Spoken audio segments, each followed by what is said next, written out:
Hello students, अस्सलाम वालेकुम और welcome back to my channel. मैं हूं इंजीनियर उस्मान खान और आज हम डिस्कस करेंगे topic heating and cooling curves.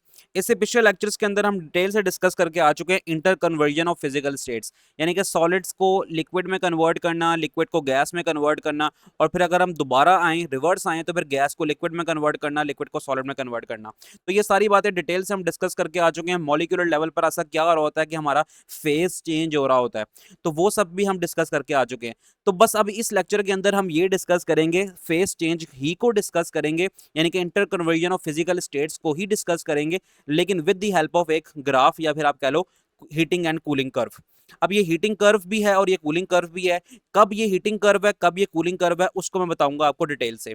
अब हम स्टार्ट करते हैं इस टॉपिक को। कहता है inter conversion of physical states can also be understood with the help of graph. Graph की हेल्प से भी हम inter conversion of physical state समझ सकते हैं। Drawn between the internal energy. अब ये ग्राफ बना हुआ है दो चीजों के दरमियान में। एक चीज हमारे पास है इंटरनल एनर्जी जो कि एक्स एक्सिस पे ली गई है, और दूसरी चीज हमारे पास है वो है टेम्परेचर जो कि लिया गया है वाई एक्सिस के ऊपर। आपको पता है कि ग्राफ के दो अहम पार्ट्स होते हैं, यानी कि आप कह लें कि दो अहम पैरामीटर्स होते हैं, एक होता है एक्स एक्सिस और एक होता है वाई एक्सिस। तो अब हमने एक्स एक्सिस पर ले लिया इंटरनल एनर्जी और वाई एक्सिस पे ले लिया हमने टेम्परेचर। अगर आपको याद हो फिजिक्स के अंदर चैप्टर नंबर 10 जो है वहां पर लेटेंट हीट का कॉन्सेप्ट था, तो वही कॉन्सेप्ट सारा इसके साथ इंटरलिंक कर रहा है। तो वहां पर हमने इसी ग्राफ को, हीटिंग एंड कूलिंग कर्व को ही एक्स एक्सिस पे हमने टाइम ले लिया था। ठीक है, तो यहां पर हम टाइम भी ले सकते हैं और यहां पर हम जो है हीट सप्लाइड भी ले सकते हैं। हीट सप्लाइड ये भी हम ले सकते हैं। तो हम ये कहेंगे कि हीटिंग एंड कूलिंग कर्व का ग्राफ बन सकता है टेम्परेचर के दरमियान में, और अगर एक्स एक्सिस की बात करें तो इंटरनल एनर्जी या फिर टाइम या फिर हीट सप्लाइड, किसी भी पैरामीटर के दरमियान में बन सकता है। तो फिलहाल बुक ने यहाँ पर बनाया हुआ है इंटरनल एनर्जी के दरमियान में और टेम्परेचर के दरमियान में, लेकिन हम साथ साथ हीट सप्लाइड को भी जिम्मे में रखेंगे। जहां इंटरनल एनर्जी की बात हो रही है वहां पर हम हीट सप्लाइड को भी जिम्मे में रखेंगे हीटिंग कर्व पढ़ते वक्त। और जब कूलिंग कर्व पढ़ेंगे तो हम कहेंगे कि हम इसमें से जो हमने हीट सप्लाई की थी अब वो हीट हम वापस ले रहे हैं। तो ये बात तो अब आपको साइंटिफिकली ये बात समझ आ चुकी होगी अब तक, अगर आपने मेरे लेक्चर्स डिटेल से तरतीब से लिए हुए हैं तो, कि कूलिंग कोई एक अलग से कोई एनर्जी नहीं है। कूलिंग एक्चुअली क्या चीज है कि अगर आप किसी भी चीज में से एनर्जी निकाल रहे हो, किसी भी चीज की आप एनर्जी बाहर निकाल रहे हो, तो वो ऑटोमेटिकली एनर्जी निकालने के बाद ठंडा हो रहा है, तो इस प्रोसेस को हम कूलिंग कहते हैं। ठीक है, फिजिक्स के अंदर मैंने जिस तरह आपको रेफ्रिजरेटर वाला कॉन्सेप्ट पढ़ाया था, और इसके बाद भी हम जो फेस चेंजेस के अंदर डिस्कस करते रहते हैं बातों को, कि हीट देना, हीट किसी को अगर हम दे रहे हैं इट मीन्स हम उसकी एनर्जी को इंक्रीज कर रहे हैं। अगर हम उसमें से हीट निकाल रहे हैं तो हम एनर्जी को रिड्यूस कर रहे हैं, यानी कि उसको ठंडा कर रहे हैं। तो ये एक्चुअली हम डिस्कस करेंगे हीटिंग एंड कूलिंग कर्व के अंदर।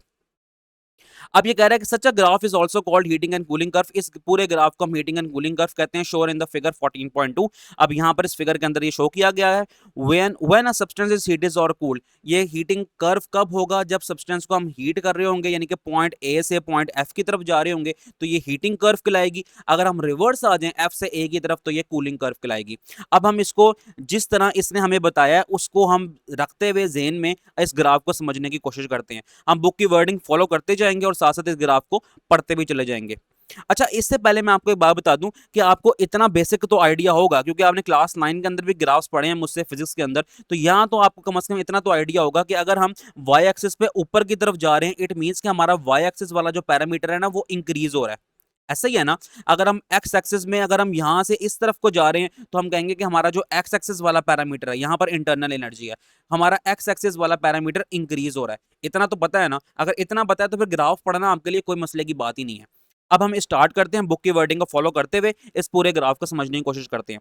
कहता है when a solid substance at a point A. अब ये हमारे पास पॉइंट ए है, इस पॉइंट पर कहता है आपके पास एक सॉलिड सब्सटेंस है, इसको अब हम हीट करना शुरू कर रहे हैं, इट्स टेम्परेचर इंक्रीजेस। अब होना क्या है, होना ये है कि आप पहले ही पढ़ के आ चुके हो inter conversion of physical states में, कि हमारे पास अगर कोई ऑब्जेक्ट होता है, मिसाल के तौर पे हमारे पास सॉलिड है, तो हम उसको अगर हीट अप्लाई करते हैं तो उसका टेम्परेचर भी इंक्रीज करता है, ऐसा है ना। लेकिन एक पॉइंट आपने ये भी डिस्कस किया था कि जब टेम्परेचर इंक्रीज हो रहा है आफ्टर सम टाइम्स एक ऐसा पॉइंट आएगा आपके हीट देने से आपका टेम्परेचर, आपकी बॉडी का टेम्परेचर इंक्रीज नहीं होगा बल्कि वो कांस्टेंट हो जाएगा। और वो कांस्टेंट हो रहा है तो हम ये कहते हैं कि सर जो हम हीट एनर्जी इसको दे रहे हैं तो वो टेम्परेचर तो इंक्रीज अब नहीं कर पा रहा, तो क्या हमारी हीट एनर्जी जाया हो रही है तो हम कहते हैं हरगिज ऐसा नहीं हो रहा, बल्कि हमारी जो दी हुई हीट एनर्जी है ना वो यूटिलाइज हो रही है फेज चेंज करने में। अगर सॉलिड है तो सॉलिड के अंदर वो हीट यूटिलाइज हो रही है उसको लिक्विड में कन्वर्ट करने के लिए, जिसको हम लेटेंट हीट भी कहते हैं। फिजिक्स वाला कॉन्सेप्ट है। यहाँ पर उन्होंने लेटेंट हीट का कॉन्सेप्ट नहीं दिया हुआ, लेकिन हमें बेसिक आइडिया तो पता है ना लेटेंट हीट क्या होती है, तो आप इसको समझ सकते हो कि लेटेंट हीट भी वही चीज है जो कि फिजिक्स में है।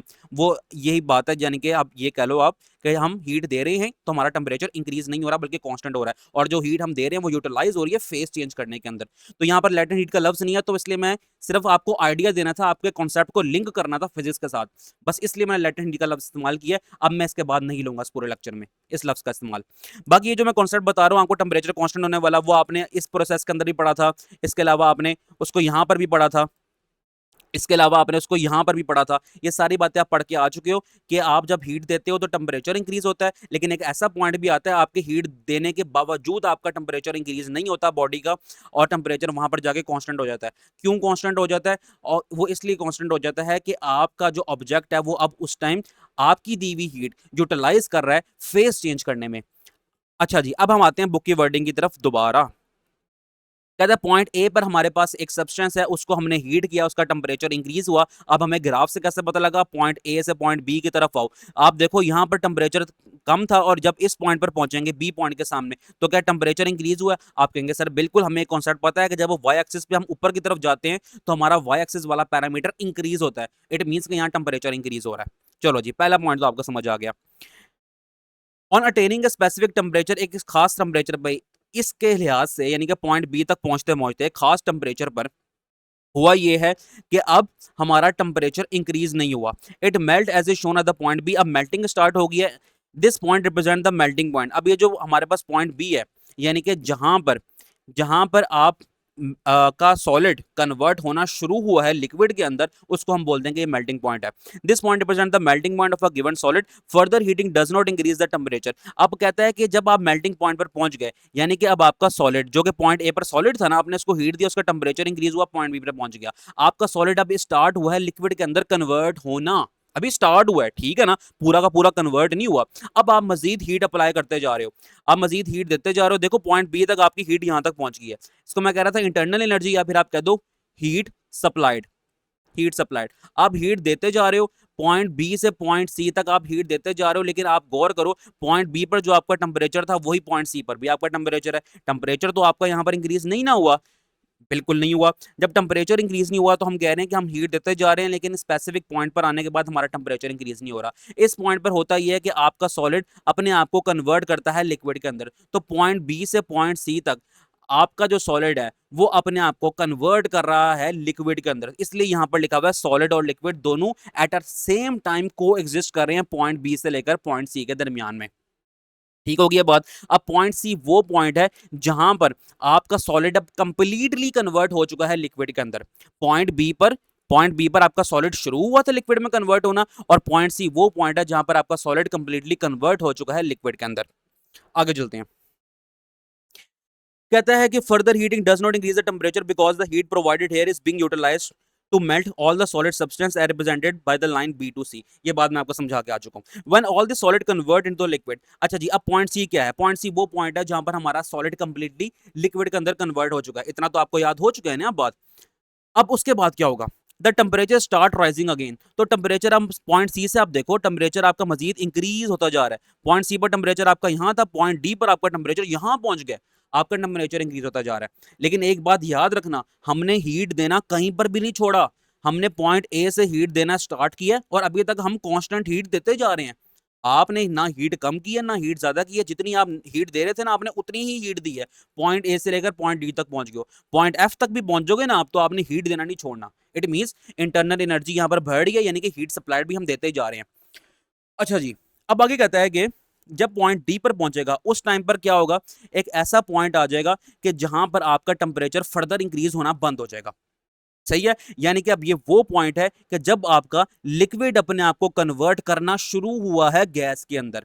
अगर आप पॉइंट डी से पॉइंट ई तक जा रहे हैं, यहां पर आपकी स्ट्रेट लाइन शो कर रही है। स्ट्रेट लाइन ये शो कर रही है कि आप हीट देते जा रहे हैं मुसलसल, आपकी हीट यहां पर थी, अब आपकी हीट यहां तक पहुंच गई है। आप हीट देते जा रहे हैं मुसलसल, लेकिन पॉइंट डी से पॉइंट ई तक आपका जो टेम्परेचर है वो इंक्रीज नहीं हुआ बल्कि टेम्परेचर कांस्टेंट हो गया। फिर मैं वही बात करूंगा कि जो हम हीट दे रहे हैं वो क्या कर रही है, हम कहेंगे वो हीट यूटिलाइज हो रही है फेस चेंज करने में, यानी कि लिक्विड को कंप्लीटली कन्वर्ट करने में गैस के अंदर।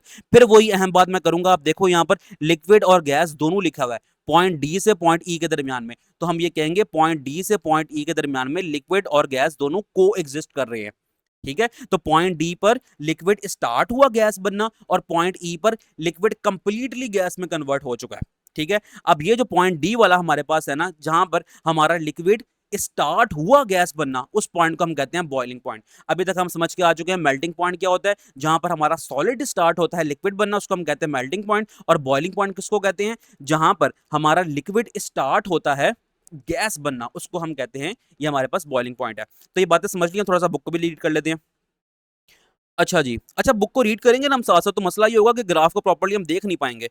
तो अब हमने ये चीज़ें भी मैनेज करनी है, बुक को भी देखना है और ग्राफ को भी देखना है। चलें ट्राई करते हैं। जहाँ पर हमें ज़रूरत होगी ना बुक की वर्डिंग ना रीड करें, जस्ट ग्राफ से समझ लें, तो हम जस्ट ग्राफ से ही समझ लेंगे। कहते हैं at the temperature corresponding to the point D, कहता है जब पॉइंट डी पर हम पहुंचेंगे, यानी कि इस बॉइलिंग पॉइंट पर जब हम पहुंचेंगे, इस पॉइंट पर पहुंचेंगे, द लिक्विड स्टार्ट बॉइलिंग, तो लिक्विड बॉयल होना शुरू हो जाएगा। समझा के आ चुका हूँ। This represents the boiling point of the liquid, इसको हम कहते हैं ये बॉइलिंग पॉइंट है लिक्विड का। Again further heating does not increase the temperature, अब फर्दर आप हीट करते जा रहे हैं और आपका टेम्परेचर इंक्रीज नहीं हो रहा, बता के आ चुका हूं मैं। ठीक है, डी पॉइंट से, डी पॉइंट में आपकी हीट यहाँ थी और ई पॉइंट पे आपकी हीट यहाँ पर, यानी कि डी पॉइंट पर भी आपने हीट देना नहीं छोड़ा, आप हीट देते जा रहे हैं, देते जा रहे हैं, देते जा रहे हैं, लेकिन टेम्परेचर आपका इंक्रीज नहीं कर रहा। Does not increase the temperature till the whole liquid is converted into gas, कहता है उस वक्त तक टेम्परेचर इंक्रीज नहीं करेगा जब तक आपका का पूरा लिक्विड गैस में कन्वर्ट ना हो जाए। तो पॉइंट ई पे आपका का पूरा जो लिक्विड है वो गैस में कन्वर्ट हो रहा है। अलाइन डी टू ई, कहता है अब लाइन जो डी से लेकर ई तक है, इसको हम बार बार देख के आ चुके हैं। In the figure show no further rise in temperature, कहता है कि डायग्राम के अंदर हमें नजर आ रहा है कि टेम्परेचर इंक्रीज नहीं हो रहा। The temperature again start rising after the point ई, अब ये पॉइंट ई जो हमारे पास है, ये वाला जो पॉइंट ई है, इसके बाद हम देख रहे हैं कि हम हीट तो देते जा रहे हैं ना, तो हीट देने की बिना पर जो हमारी गैस बन चुकी है, उसके बाद अब हमारा टेम्परेचर मजीद इंक्रीज होता जा रहा है, यानी कि हमारी गैस का टेम्परेचर इंक्रीज होता जा रहा है, गैस गर्म होती जा रही है। द दिस कर्व रिप्रेजेंट, अच्छा the temperature again start rising after the point ई के बाद हमारा टेम्परेचर, यानी कि गैस जो बन चुकी है उसका टेम्परेचर इंक्रीज होता जा रहा है। This curve represent by the steps from A to F is called heating curve. अब बस वही बात जो मैंने स्टार्टिंग में आपको बताई थी, कहता है कि आपकी जो कर्व है ना पॉइंट ए से लेकर पॉइंट एफ तक, इस कर्व को बोलते हैं हम हीटिंग कर्व। तो अगर आप मुझसे पूछेंगे कि सर इसमें से याद क्या करना है, तो मैं आपको यही बताऊंगा कि आपने इस डायग्राम की प्रैक्टिस करनी है खुद से, ठीक है, और इसके हर हर पॉइंट को आपने याद रखना है और आपने जस्ट डेफिनेशन याद करनी है। ये पूरा का पूरा आपने रटा मारना नहीं शुरू कर देना बिल्कुल भी, अपने लफ्जों में मैंने आपको समझा दिया, अपने वर्ड्स में लिखने की कोशिश करना जस्ट आपने। तो ये हीटिंग कर्व की जो है ना आपने याद कर लेनी है डेफिनेशन यहाँ से। This curve represent by the step from A to F is called heating curve, just इतना। अब हम चलते हैं, इसको लगाते हैं रिवर्स गेयर। पहले मैं इसको कर लूँ रेस। अच्छा, बुक की वर्डिंग पढ़ते जाएंगे फिर ग्राफ की तरफ आते जाएंगे तो हमारे हमारे लिए ना मुश्किल होता जाएगा। अब जस्ट मैं आपको ग्राफ से समझा देता हूँ कि क्या कॉन्सेप्ट है इसका, फिर आप अगर बुक की वर्डिंग खुद से पढ़ के देखेंगे ना तो आप कहेंगे सर वही बातें जो आपने समझाई हैं। तो इसलिए हम एक काम करते हैं, पहले ग्राफ से समझ लेते हैं। अब ग्राफ से हम क्या समझेंगे, हम समझेंगे अब इसकी कूलिंग कर्व, यानी कि अब हम रिवर्स घेर लगा रहे हैं एफ पॉइंट से ए पॉइंट की तरफ। ठीक है, अब क्या करना है, यहां पर मैं कह रहा था कि इंटरनल एनर्जी है, यानी कि हीट सप्लाइड दे रहे थे हम हीटिंग कर्व के दौरान। अब हम इसको रिवर्स कर रहे हैं, यानी कि जितनी हीट हमने इसको दी थी उतनी ही हीट हम वापस ले रहे हैं। हमारे पास ऑब्जेक्ट क्या था, हमारे पास ऑब्जेक्ट सॉलिड था जो कि पॉइंट ए से शुरू हुआ है। पहले पॉइंट ए से शुरू हुआ है, फिर वो लिक्विड में बना है, फिर लिक्विड के बाद वो गैस में बना है, अब उसकी गैस हीट अप हो गई है। ठीक है, यानी कि पॉइंट एफ तक। अब हमने उसी गैस को फिर लिक्विड बनाना है, फिर उसी गैस को दोबारा हमने सॉलिड बना देना है और पॉइंट ए तक ले आना है ताकि वो ठंडा भी हो जाए। ठीक है ना, बस यही काम करना है हमने कूलिंग कर्व के अंदर। अब जितनी हीट हमने दी है उसको पॉइंट एफ से हीट निकालते जानी है हमने। तो अब रिवर्स घेर लगाते हैं। पॉइंट एफ पे हमारे पास गैस है, यानी कि वेपर फेज है, तो उसको अब हम कन्वर्ट कर रहे हैं दोबारा से लिक्विड की तरफ। अब ये पॉइंट एफ से चलती आएगी पॉइंट ई की तरफ। यहां पर क्या हो रहा है, यहां पर आप देख रहे हो पहले टेम्परेचर इतना था, ठीक है, अब पॉइंट ई पर टेम्परेचर आपका इतना हो गया। क्या टेम्परेचर रिड्यूस हुआ है? बिल्कुल। जब नीचे से ऊपर जाने पे टेम्परेचर इंक्रीज हो रहा था, तो ऊपर से नीचे आने पे क्या होगा, टेम्परेचर रिड्यूस होगा, टेम्परेचर कम होगा। तो यही बात हम कर रहे हैं। तो कहता है कि पॉइंट एफ से लेकर अगर आप पॉइंट ई तक आएंगे तो पॉइंट ई तक आपका टेम्परेचर अब हो रहा है रिड्यूस। कब रिड्यूस हो रहा है, जब आप उससे उसकी एनर्जी ले रहे हैं, उसको आप ठंडा कर रहे हैं, इस तरह बोले। अब पॉइंट ई जो है ना हमारा, इसको हम कहते हैं पॉइंट ऑफ लिक्विफेक्शन। अच्छा जी, पॉइंट ऑफ लिक्विफेक्शन क्यों कह रहे हैं? क्योंकि ये जो पॉइंट ई है ना, इस पॉइंट पर हमारी जो गैस है ना, वो स्टार्ट हुई है कन्वर्ट होना लिक्विड के अंदर। जब गैस हमारी स्टार्ट होगी लिक्विड के अंदर कन्वर्ट होना, तो इसको हम कह देंगे पॉइंट ऑफ लिक्विफेक्शन। आप कहेंगे सर हम तो ऊपर पढ़ के आए थे कि जब हमारी गैस लिक्विड में कन्वर्ट होना शुरू होगी, इस पॉइंट को तो हम कंडेंसेशन कहते थे। यहाँ पर पढ़ के आए थे ना हम, conversion of gas into liquid. तो बिल्कुल हम इसको ये भी कह सकते हैं। हम कह सकते हैं ये पॉइंट ऑफ लिक्विफेक्शन भी है और पॉइंट ऑफ कंडेंसेशन भी है। कंडेंसेशन, पता नहीं क्या स्पेलिंग लिखी गई है, अब जो भी लिखी गई है आपको पता लग गया कि मैं क्या कहना चाह रहा हूँ। तो अब ये पॉइंट ई पर जो है ना आपका पॉइंट ऑफ लिक्विफेक्शन है या फिर पॉइंट ऑफ कंडेंसेशन है। अब ये पॉइंट ई के बाद आप इससे हीट लेते जा रहे हैं, ठंडा करते जा रहे हैं इसको, लेकिन इसका टेम्परेचर फिर भी नहीं गिर रहा, अनटिल एंड अनलेस ये कंप्लीटली गैस अपने आप को लिक्विड में कन्वर्ट ना कर ले। पॉइंट ऑफ लिक्विफेक्शन में गैस स्टार्ट हुई है लिक्विड में कन्वर्ट होना, और ये पॉइंट डी के ऊपर आपकी जो गैस थी वो कंप्लीटली कन्वर्ट हो गई लिक्विड के अंदर। अब जब आपकी गैस कंप्लीटली कन्वर्ट हो गई लिक्विड के अंदर, उसके बाद अब क्या होगा, आपका टेम्परेचर मजीद गिरना शुरू हो जाएगा, मजीद टेम्परेचर कम होना शुरू हो जाएगा, यानी कि आपका जो लिक्विड है अब वो ठंडा होना शुरू हो जाएगा मजीद। तो अब आपने हीट उससे लेते जा रहे हैं, हिलते जा रहे हैं, और आपके यहाँ पर जो है ना टेम्परेचर भी कम होता जा रहा है। अब ये पॉइंट सी पर आ गया। अभी ये पॉइंट सी के ऊपर जो है ना, अब आपका लिक्विड स्टार्ट हो गया सॉलिड में कन्वर्ट होना, तो इसको हम कह देंगे ये फ्रीजिंग पॉइंट है। ठीक है। अब ये यहाँ पर पॉइंट सी से लेकर पॉइंट बी तक, ये यहाँ पर जितना भी है ना, यहाँ आप हीट लेते जाएंगे, लेकिन आपका जो सब्सटेंस है ना उसका टेम्परेचर रिड्यूस नहीं होगा, बल्कि जितनी भी आप हीट उससे लेते जा रहे हैं ना, उस टाइम कन्वर्जन हो रही होगी, यानी कि फेस चेंज हो रहा होगा। किस में चेंज हो रहा होगा? अगर हम कूलिंग कर्व की बात कर रहे हैं तो यहाँ पर पॉइंट सी के ऊपर आपका लिक्विड स्टार्ट हुआ था सॉलिड बनना, और पॉइंट सी से लेकर पॉइंट बी तक अब आपका लिक्विड, यानी कि पॉइंट बी पर अगर मैं बात करूं तो पॉइंट बी पर आपका जो लिक्विड है वो कंप्लीटली सॉलिड बन चुका है। अब बस, अब ये पॉइंट बी पर आपका जो लिक्विड है सॉलिड बन चुका है। अब मजीद आप जो है ना इसमें से हीट निकालते जाएंगे, इसको ठंडा करते जाएंगे, और इसका टेम्परेचर मजीद गिरता जाएगा, और ये पॉइंट ए पर पहुंच जाएगा दोबारा से। तो हमने ये रिवर्स में भी समझ लिया ग्राफ की कूलिंग कर्व हमें क्या समझा रही है। अब पॉइंट ए पे आप इसको इस तरह ले लें कि पॉइंट बी पर ना आपके पास बर्फ थी, बर्फ का टेम्परेचर आ गया 0 डिग्री सेल्सियस। अब मजीद आप इसको तब टेम्परेचर इसका गिराते जाएंगे, ठंडा करते जाएंगे, तो ये -10 पर पहुंच जाएगी लेट से। तो -10 पर भी बर्फ है और 0 डिग्री सेल्सियस ही बर्फ है ये। अब हम इसी को, ये जो 0 डिग्री सेल्सियस वगैरह की मैं बात कर रहा हूँ, बर्फ की बात कर रहा हूँ, इसी ग्राफ को अब हम रिलेट करेंगे किसके साथ? आइस के साथ, वाटर के साथ। और जब फिर वाटर कन्वर्ट होता है गैशियस फेज में, यानी कि वेपर्स में, अब उसको हम इस पूरे ग्राफ को ना वाटर के एग्जांपल से रिलेट कर लेते हैं। ठीक है, ये एक जनरल ग्राफ था, हर किस्म के सॉलिड लिक्विड गैस पे एडजस्टेबल था ये। ठीक है, लेकिन अगर हम खास तौर पे बात करें बर्फ की, पानी की और वेपर्स की, तो हम इसको उसके अंदर फिट एंड बिठा सकते हैं। तो ये सारी बातें जो है ना मैंने कर ली हैं यहाँ पर, यहाँ तक मैंने कर ली हैं कूलिंग कर्व तक। कहाँ तक कर ली मैंने? अच्छा, यहाँ तक कर ली होंगी आई थिंक, यस, यहाँ तक कर ली होंगी। अब ये कहता है फॉर वाटर, वाटर की अगर एग्जांपल लें, heating curve will show the rise of temperature. छोड़ो ये बातें जितनी भी लिखी है ना, बड़ी आसान करके समझाता हूँ मैं आपको इसी ग्राफ से, जिस तरह मैंने समझाई है, ताकि आपको जब बुक की वर्डिंग पढ़ेंगे आपको खुद ही समझ आ जाएगा। अब बार बार हम बुक की तरफ जाएंगे फिर ऊपर ग्राफ में जाएंगे तो बड़ा मसला हो जाएगा। देखो, आपके पास जो है ना आइस है, सॉलिड आइस है, पॉइंट ए पर है। आपने ना उसकी इंटरनल एनर्जी बढ़ाई, यानी कि आपने उसको हीट सप्लाई देना शुरू किया। अभी हम क्या पढ़ रहे हैं? हीटिंग कर्व पढ़ेंगे, फिर रिवर्स में आएंगे कूलिंग कर्व में। आपके पास ये आइस है, सॉलिड आइस, पॉइंट ए पर, जो कि फुल अभी सॉलिड में है। आपने उसको हीट देना शुरू किया है, उसकी इंटरनल एनर्जी बढ़ाई है, यानी कि उसको आपने उसका आपने टेम्परेचर अब आप उसका इंक्रीज कर रहे हैं। ठीक है, अब ये पॉइंट बी तक पहुंचेगा तो ये वो पॉइंट है जिसको हम कहते हैं मेल्टिंग पॉइंट, यानी कि अब आपकी जो सॉलिड आइस है ना वो कन्वर्ट होना शुरू हो गई है लिक्विड के अंदर।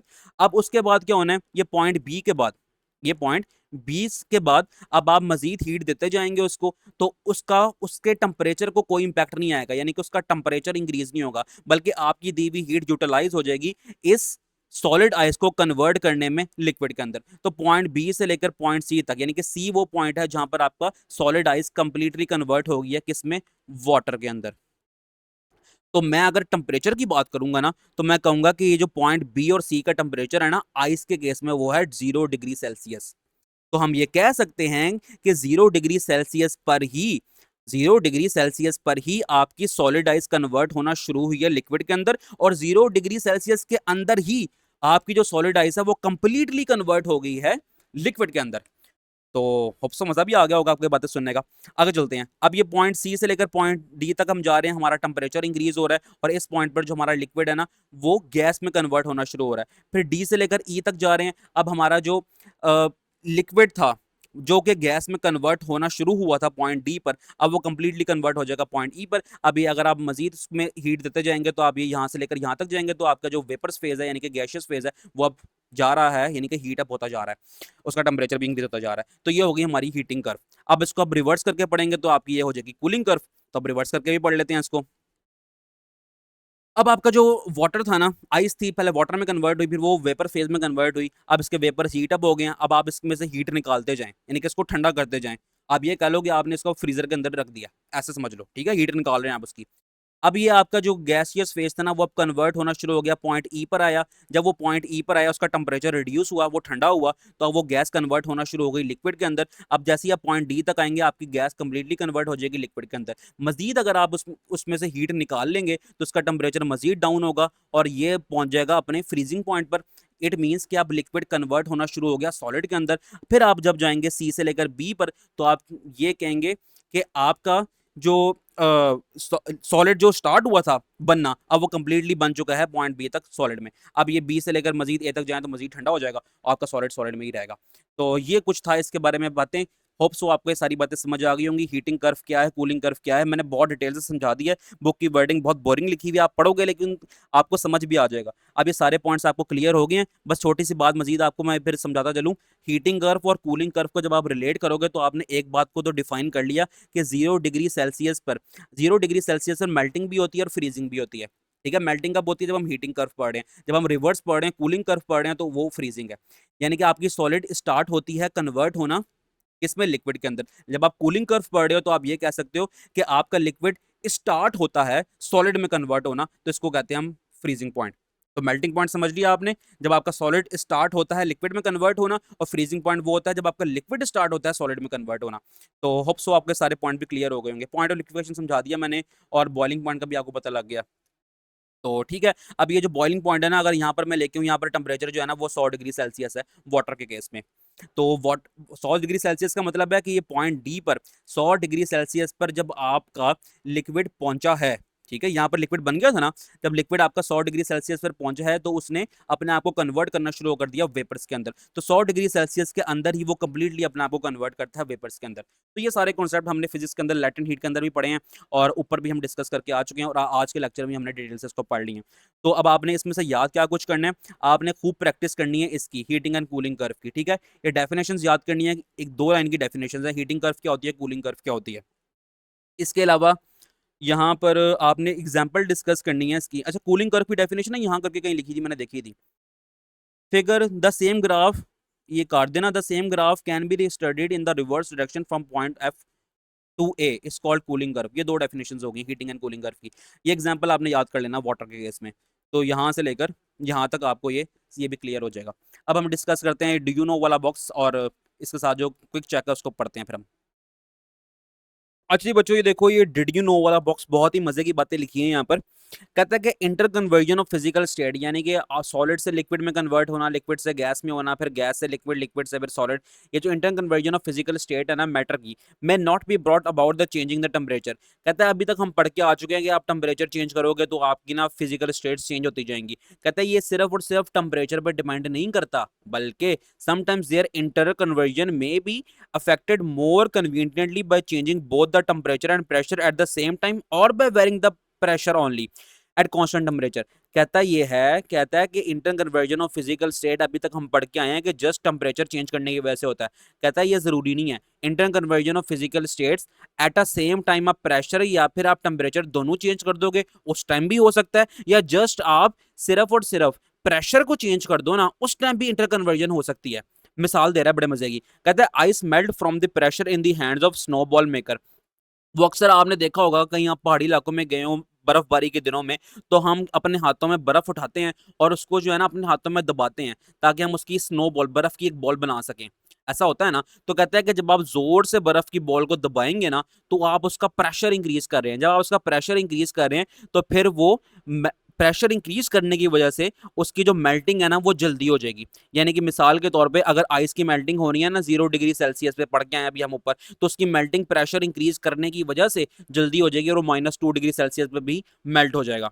तो और एक और एग्जांपल दे रहा है बड़े मजे की, कहता है अमोनिया गैस। अमोनिया पढ़ के आए थे ना क्लास 9 के अंदर, हम चैप्टर नंबर 6 में बार बार डिस्कस करके आए थे अमोनिया। अमोनिया की मैन्युफैक्चरिंग भी हमने देखी थी chapter number 6 and chapter number 9 के अंदर। तो कहता है ammonia gas can be liquefied. Ammonia gas है ना, गैस को हम लिक्विफाइड करेंगे, यानी कि गैस को लिक्विड में कन्वर्ट करेंगे at the atmospheric pressure. Atmospheric pressure के ऊपर, यानी कि नॉर्मल जो प्रेशर है ना, आप लाहौर में रह रहे हैं, आप जहां पर भी रह रहे हैं, फैसलाबाद रह रहे हैं, जहां पर भी रह रहे हैं, आपकी हवा का जो प्रेशर है, कहता है कि आप अमोनिया गैस को कन्वर्ट करते हैं लिक्विड के अंदर एटमॉस्फेरिक प्रेशर में। अच्छा, एंड अ टेम्परेचर, और जब आपका जो टेम्परेचर होता है ना, किस टेम्परेचर पे, -34 डिग्री सेल्सियस पे।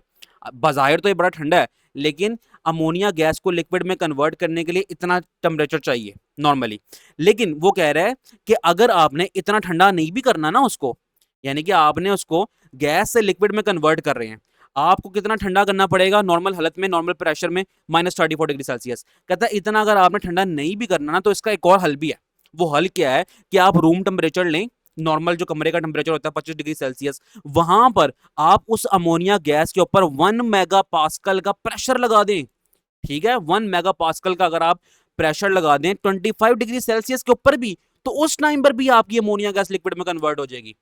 तो हमने देखा कि सिर्फ और सिर्फ ऐसा नहीं है कि टेम्परेचर चेंज करने की वजह से जो है ना हमारी फिजिकल स्टेट चेंज हो रही है, बल्कि प्रेशर चेंज करने की वजह से भी हमारी फिजिकल स्टेट चेंज हो सकती है। अब इसके पीछे ना मैंने लॉजिक बताई तो नहीं है, लेकिन मैं आपको थोड़ी सी लॉजिक बताने की कोशिश तो जरूर करता हूं। देखो होगा क्या, अब वो कह रहे हैं कि आप प्रेशर इंक्रीज करेंगे तो आपका जो है ना फिजिकल स्टेट चेंज हो जाएगी, यानी कि लिक्विड जो है ना कन्वर्ट हो जाएगा। अमोनिया की बात कर रहा हूं मैं, लिक्विड आपका जो गैस है वो कन्वर्ट हो जाएगा लिक्विड के अंदर, लिक्विफाइड गैस कन्वर्ट हो रही है लिक्विड में। देखो होता क्या है, आपकी जो अमोनिया गैस है ना, अब फर्ज करो उसके मॉलिक्यूल्स, गैस मॉलिक्यूल्स है ना, वो रैंडमली मूव करते हैं, वो रैंडमली मूव कर रहे हैं। अब मैंने क्या किया है, रूम टेम्परेचर के ऊपर ही ना 1 मेगा पास्कल का हैवी प्रेशर लगाना शुरू कर दिया। अब जब मैं इसके ऊपर हैवी प्रेशर लगाऊंगा ना, तो होगा ये कि जो गैस मॉलिक्यूल्स है ना वो कंप्रेस हो जाएंगे, वो दब जाएंगे। तो फिर गैस मॉलिक्यूल्स क्या करेंगे बेचारे, एक जगह पे आगे जो है ना, एक जगह पे आगे, यहां तक मैंने प्रेशर लगा दिया उस पर, एक जगह पे आगे फिक्स हो जाएंगे। ठीक है, फिक्स होने से मुराद ये है कि करीब करीब आ जाएंगे दूसरे के। जब ये एक दूसरे के करीब करीब आए हैं, तो क्या होगा, इन गैस मॉलिक्यूल्स के दरमियान में जो इंटरमोलिकुलर फोर्सेज है ना, वो दोबारा से एक्टिव हो जाएगी।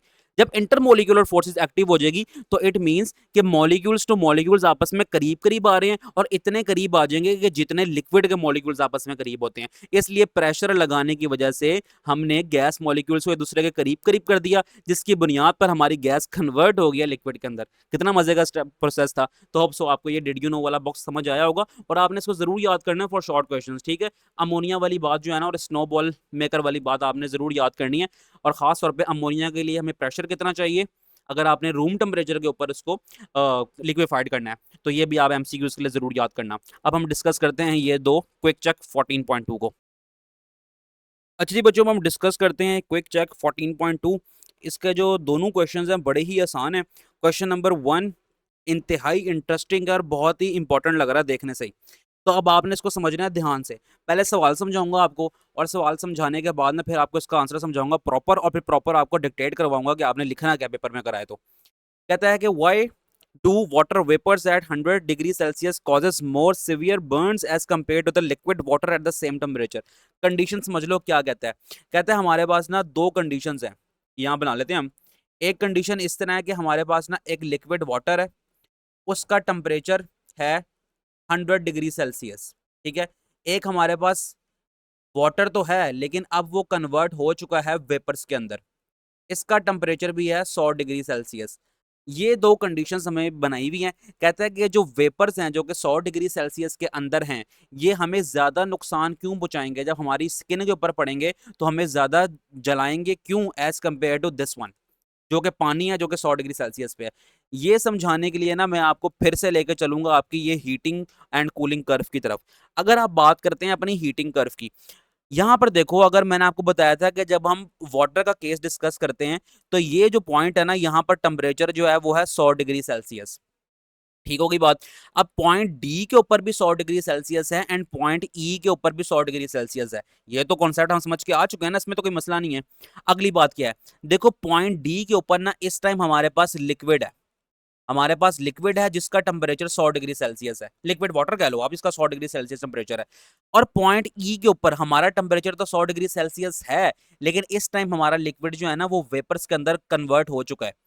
तो वो यही बात कर रहा है कि वेपर्स जो है ना हमें ज्यादा क्यों नुकसान पहुंचाएंगे। अब बताता हूँ कि वेपर ज्यादा नुकसान क्यों पहुंचाएंगे, जो कि पॉइंट ई की तरफ है। देखो पॉइंट डी से लेकर पॉइंट ई तक ये जो स्ट्रेट लाइन है, हमने यहाँ पढ़ा था कि इसकी इंटरनल एनर्जी इतनी है और पॉइंट ई की इंटरनल एनर्जी इतनी है। किसकी इंटरनल एनर्जी ज्यादा हुई, यानी कि किसके अंदर ज्यादा हीट है। आप कहेंगे जो पॉइंट ई वाला जो फेज है ना, यहाँ पर इंटरनल एनर्जी ज्यादा हुई। क्यों ज्यादा हुई? क्योंकि पॉइंट डी से पॉइंट ई तक पहुंचते पहुंचते हमारे लिक्विड ने इतनी एनर्जी अपने अंदर इकट्ठी कर ली है, जिससे उसका टेम्परेचर तो इंक्रीज नहीं हुआ, लेकिन इतनी एनर्जी उसके अंदर आ चुकी है जिससे वो अपना फेस चेंज कर रहा है, जिसको हम फिजिक्स के अंदर पढ़ के आए हैं कि उसको हम कहते हैं लेटेंट हीट ऑफ वेपोराइजेशन। तो हम यही कहेंगे कि पॉइंट डी में हमारे जो लिक्विड है जिसका टेम्परेचर 100 डिग्री सेल्सियस है, उसकी इंटरनल एनर्जी कम है, और पॉइंट ई में जब हमारे पास वो वेपर्स बन गए उसकी इंटरनल एनर्जी ज्यादा है। क्यों? क्योंकि पॉइंट डी से पॉइंट ई तक आते आते इस दौरान उसने अपनी इंटरनल एनर्जी ज्यादा कर ली, जिससे वो अपना फेस चेंज कर रहा है, और इस इंटरनल एनर्जी को हम क्या बोलते हैं? Latent heat of vaporisation. मैंने इस लेक्चर के स्टार्ट नहीं बताया था, और फिजिक्स के अंदर ही मैं पढ़ा के आ चुका हूँ। तो अब आपको होप सो क्वेश्चन भी समझ आ गया होगा और आंसर भी समझ आ गया होगा। अब आंसर आप लिख सकते हैं इसका। वाटर वेपर्स है 100 degree Celsius contain more energy. अब पानी के जो वेपर्स हैं जो कि 100 डिग्री सेल्सियस पे हैं, मैंने बात की थी ना, जो पॉइंट ई था अपना अपना ये जो पॉइंट ई है, इस पॉइंट पर यहां पर जो वेपर्स बन रहे हैं वो उनका जो 100 डिग्री सेल्सियस टेम्परेचर है ना, उनके अंदर ज्यादा एनर्जी है लिक्विड के मुकाबले में, जिसका टेम्परेचर भी 100 डिग्री सेल्सियस है। ऐसा ही है ना, लिक्विड का भी 100 डिग्री सेल्सियस है पॉइंट डी वाले का, और पॉइंट ई वाले के जो वेपर्स हैं उसका भी 100 डिग्री सेल्सियस टेम्परेचर है। लेकिन खतरनाक कौन सा है? ये वाटर वेपर्स जो कि 100 डिग्री सेल्सियस में, ये खतरनाक है eight the same temperature. This extra energy is called latent heat of vaporisation. जो एक्स्ट्रा एनर्जी है ना पॉइंट डी से पॉइंट ई तक की जो एनर्जी है, जितनी एनर्जी हमारे लिक्विड ने एब्जॉर्ब की है फेस चेंज करने के लिए, जिसको हम लेटेंट हीट ऑफ वेपोराइजेशन कहते हैं, which water absorb to change from liquid to gas. वो लेटेंट हीट ऑफ वेपोराइजेशन जो कि हमारे लिक्विड ने एब्जॉर्ब की, हमारे वाटर ने एब्जॉर्ब की है अपने आप को कन्वर्ट करने के लिए गैस के अंदर। When steam touches the sting. अब ये जो स्टीम है पॉइंट ई पर, जो हमारी स्टीम थी, ये देखो ये जो पॉइंट ई है ना, यहाँ पर जो हमारी स्टीम थी, वेपर्स थे, जब ये हमारी स्किन को पड़ेंगे, हमारी स्किन के ऊपर टच करेंगे, it condenses into water and release this extra heat. तो अब हमारी स्किन का जो टेम्परेचर है ना वो 100 डिग्री सेल्सियस तो ऑब्वियसली नहीं है, ठीक है, ऑलमोस्ट होगा 35, 36, 37 डिग्री सेल्सियस टेम्परेचर होगा, इससे ज्यादा नहीं हो सकता। 37 नॉर्मल टेम्परेचर होता है हमारी बॉडी का, इतना ही होगा ऑलमोस्ट, ठीक है। तो जब वो 100 डिग्री सेल्सियस वाली स्टीम जब हमारे 37 डिग्री सेल्सियस वाली स्किन के ऊपर पड़ेगी, तो वो कंडेंस करेगी, यानी कि वो अपने आप को कन्वर्ट करेगी उस टाइम किसके अंदर? गैस से वाटर के अंदर। और जो कन्वर्जन करने में उसने जो हीट रिलीज करनी थी ना, वो हीट रिलीज कर देगी हमारे स्किन के अंदर, जिसकी बिना पर हमें सिवियर बर्न्स आएंगे, खतरनाक हद तक हमें बर्न्स आ सकते हैं, हमारी स्किन को जला सकता है। तो होप सो ये इंतहाई इंटरेस्टिंग क्वेश्चन जो है ना आपको समझ भी आया होगा और अच्छा भी लगा होगा। अच्छा, जब हम पढ़ते हैं ये क्वेश्चन नंबर 2, इसमें कहता है why do we feel comfortable wearing cotton clothes in summer. कि गर्मियों के मौसम में अगर हम कॉटन के कपड़े पहने तो हमें कंफर्टेबल क्यों फील होगा। ये वही कॉन्सेप्ट है जो कि इवेपोरेशन के अंदर हम पढ़ के आए थे। कौन सा कॉन्सेप्ट?